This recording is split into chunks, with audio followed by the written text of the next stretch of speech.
부장님 발가락 가위바위보 되시나요? 저도 사실 좀 힘듭니다.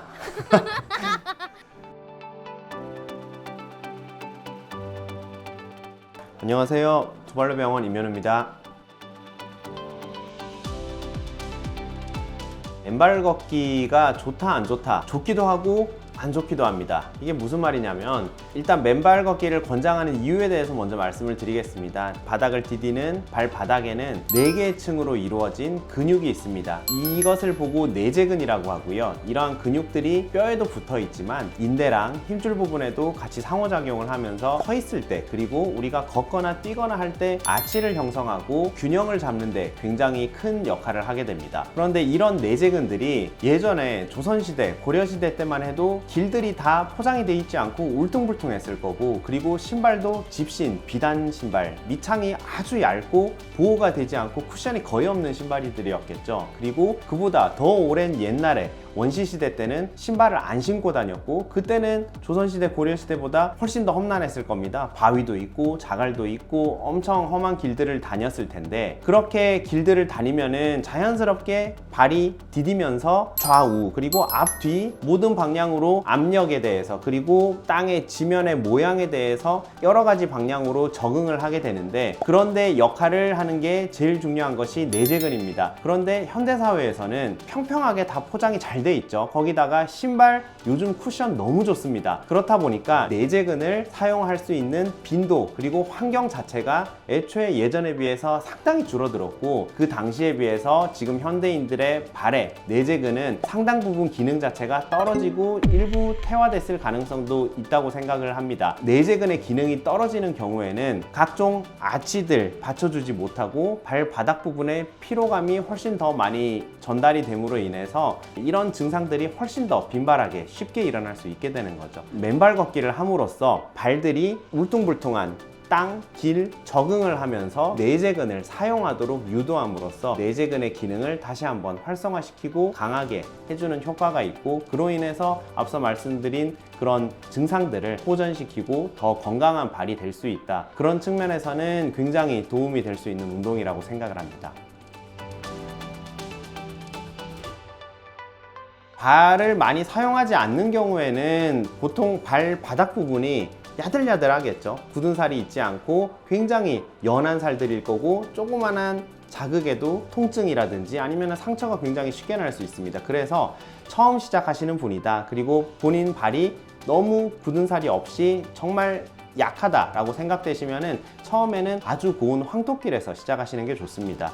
요즘 각종 지자체들 보면은 맨발 걷기 하라고 하면서 황토길을 조성을 해 놓은 곳이 많거든요. 그래서 그런 곳을 찾아가셔서 시작을 먼저 하시고요. 거기에서 어느 정도 적응이 되면은 잔디밭에서, 왜냐면은 황토길보다는 높낮이도 훨씬 있을 거고, 그리고 자극도 어느 정도 조금 더 강하겠죠. 거기에서 또 어느 정도 적응이 되셨다 하시면은 그 뒤에는 조금 거친 흙길 정도까지도 해보시는 거 괜찮을 것 같습니다.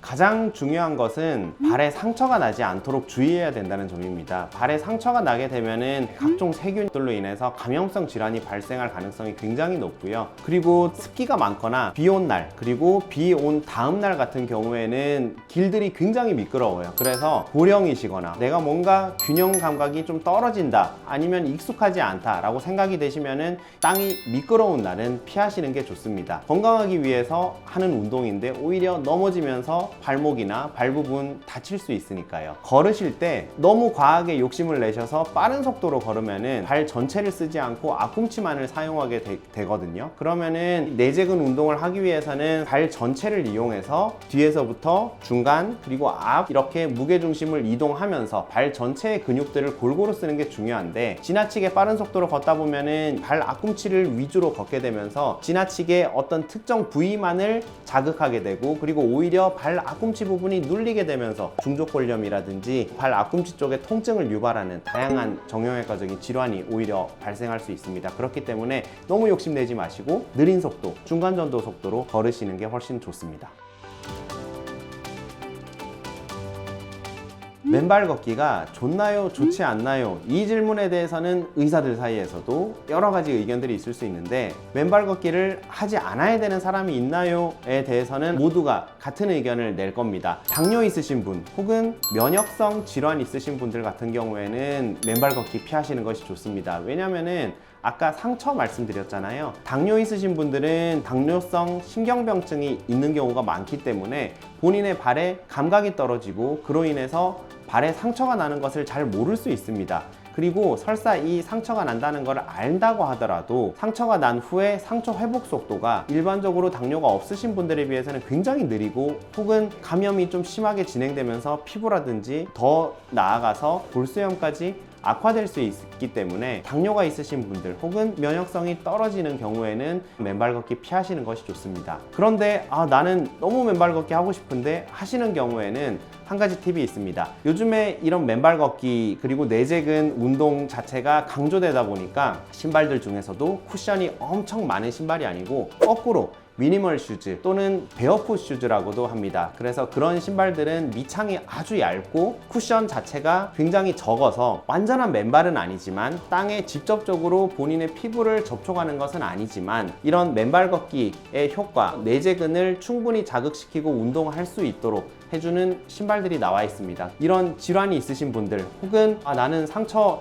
좀 신경 쓰이는데 무서운데 하시는 분들은 베어풋 슈즈, 미니멀 슈즈 신으신 상태에서 걷기 하시는 것도 일반적인 신발 신고 걷는 것보다는 훨씬 내재근 운동에 도움이 많이 됩니다.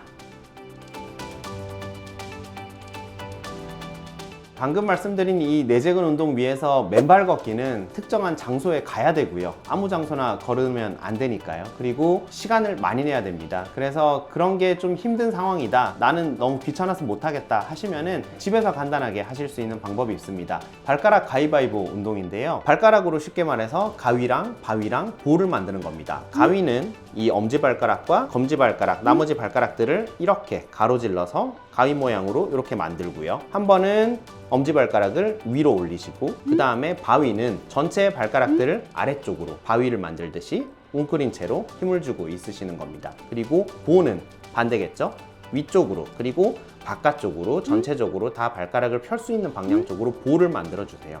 그러면은 이런 자세들을 취하면서 발 아래쪽에 있는 각종 내재근들을 여러 가지 방향으로 움직이게 됩니다. 처음 한번 해보시면은 이게 생각보다 잘 안 되실 거예요. 왜냐? 그만큼 내재근이 기능이 많이 떨어졌다는 얘기입니다. 이런 운동들을 계속해서 반복적으로 하다 보면은 언젠가는 이거 처음에 안 되던 게 이젠 좀 쉽게 되네 하는 거 분명히 느끼실 거예요. 그래서 혼자 하셔도 되고 아니면은 가위가위보 하실 수 있으니까 주변에 있는 사람들과 함께 놀이 삼아서 해보시는 것도 좋은 방법이 될 것 같습니다. 경청해 주셔서 감사합니다. 두발로병원 임현우였습니다.